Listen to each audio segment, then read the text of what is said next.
Hello, my name is Dave Gunter. Today we're going to talk a little bit about removable media in the OT space.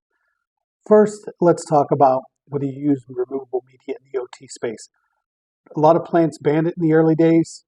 We're not going to use removable media. It's great to limit the use. I mean, limit the use. Only use it for when you need it and what you need it. Define those use cases.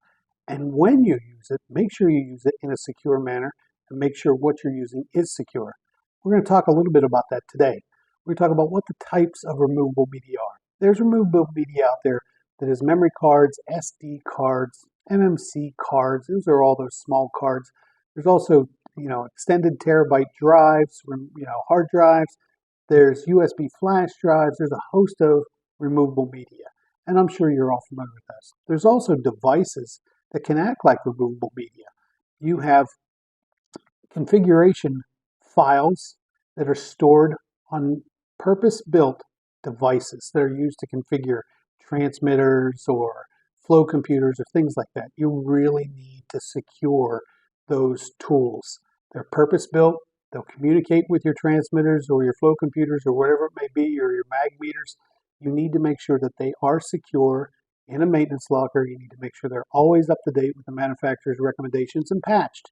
Same thing goes with even DVMs. There's some DVMs out there, digital voltmeters now, that can download what the measurements were and so on and so forth.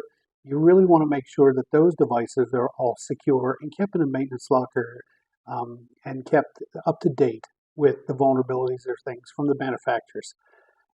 You also have worker mobility stuff. You have tablets out there that folks use to make the rounds, or smartphones that are company assigned. Those devices also keep them up to date from a vulnerability standpoint, keep them patched, keep them secure, and don't download things or upload things unless you absolutely have the use case defined and you understand what that is.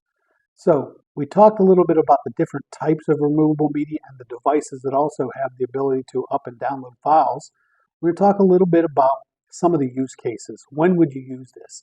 It's interesting because OT deals with so many embedded devices. Like we talked, the flow computer, the transformer or transmitters, the trips. You could have a host of devices that are embedded devices. Some of the switches. You really need to understand what devices are there and why you would need removable media. Years ago, we used to take removable media around and pull files off of each computer, and that would be our historian. We'd take it back and put it into a spreadsheet, and we'd run some data. Those days are over. Usually there's a local historian on site, or that local historian ties to a cloud historian. So the days of the process engineer needing to pull data from the devices should be limited, and you really shouldn't be using that as a standard way to use removable media or a method of business. You really want to use removable media for those times when you need to perform maintenance on the device. You need to do a patch. You need to make sure that you do a backup or a recovery on a device that's out into the field. It may be air gapped, but you still need to make sure you have it backed up. There may be some file transfers or some driver updates and things you need to do. So there is a use case for it, but you have to make sure that you use it in the correct context. Now let's talk about secure removable media and what that means. First off, you really need to understand what is a secure removable media. What is that? We talked about those different types, but let's talk about a USB port, or let's talk about a USB drive. You don't want to use the one you got at the conference. That's the old school way. We all used to do that. Unfortunately, it's just not, it's not the right thing to do. You really need a removable media. Let's say it's a flash drive or a terabyte drive that is issued by the company you work for. It's tracked as an asset. It is encrypted. It has a keypad for password to even enter it, and it's assigned to you or it's assigned to a pool, and it's kept in a secure location when it's not in use. You really need to make sure you have that type of removable media, not the one on your keychain. Okay? The next thing you need to think through is, okay, you have this secure removable media. How do I scan it? You can do a couple of things. There's kiosks that will do a fingerprint or a footprint of that. It'll take a snapshot of what's on that removable media. It'll give it a clear certificate that says, yes, it was cleared by this person and their ID, And it's a phenomenal thing to use these kiosk removable media, but not everybody has the amount of money that it takes to deploy one of those. So you drop back to, what does a safe security scan look like? You have a dedicated station and you go through the steps.